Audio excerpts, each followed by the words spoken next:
Hai guys, di sini saya akan mengulas tentang prestasi dari Pak Jokowi selama menjadi presiden. Karena banyak sekali kan prestasinya, jadi saya di sini akan menyebut beberapa saja.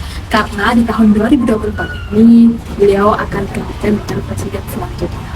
Nah, banyak banget ya sebenarnya orang yang nggak suka kepada beliau, mencaci maki dan lain-lain, menyebut Indonesia bukan negara demokrasi dan lain-lain. Padahal mereka mencaci maki, mencemooh, menjelek-jelekan itu nggak ada yang nangkap, nggak ada yang eksekusi loh. Pak Jokowi itu tetap diam dan tidak pernah membalas sedikit pun untuk menyakiti mereka. Berarti ini negara demokrasi dong. Coba bayangin di era Pak Harto, kalian komen dikit aja pasti akan dieksekusi. Kemudian prestasi Pak Jokowi yang pertama adalah pembangunan infrastruktur. Jadi meningkatnya jalan tol, dulu itu di pinggiran, kemudian di Papua banyak sekali jalan-jalan yang belum bisa diakses, masih berupa lumpur, tanah, terjal dan lain-lain. Sekarang sudah banyak sekali jalan-jalan untuk mempermudah masyarakat untuk menuju ke sekolah, ke fasilitas-fasilitas umum dan lain-lain. Kemudian setelah jalan tol ada juga pembangunan infrastruktur, pembangunan energi listrik dan bendungan. Ini banyak banget keunggulannya. Kemudian energi listrik ini sekarang lebih banyak dari tenaga surya yang sedang digalangkan. Kemudian prestasinya adalah hilirisasi. Jadi dulu itu nikel dijual dengan mentahan dengan harga murah. Sekarang tidak lagi. Jadi Indonesia bisa belajar mengolah.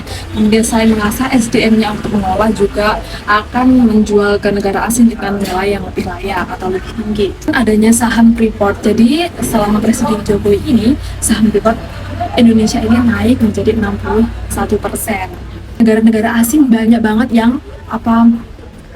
yang kayak tidak suka dan menentang Pak Jokowi, tapi Pak Jokowi itu sekarang disegani bangsa asing karena keberaniannya. Kemudian ekonomi selama COVID, Indonesia termasuk membaik dan penanganan COVID yang cepat dibandingkan dengan negara-negara lain, karena Pak Jokowi dengan bisa menghandle semua itu dengan baik. Walaupun dicemooh, yang dicemooh ini malah rakyatnya sendiri, mereka susah diatur, dicemooh dan lain-lain. Kemudian juga beliau itu sangat dekat sekali dengan rakyatnya. Banyak banget yang kayak ngomongin beliau itu pencitraan ini itu dan lain-lainnya, padahal beliau memang dekat dengan rakyatnya, dengan anak-anak, dengan warga dan lain sebagainya. Jadi nggak terasa kan kalau beliau sekarang udah mau pensiun dari jabatannya. Sebenarnya prestasinya masih banyak lagi, nanti kita akan ulas part 2.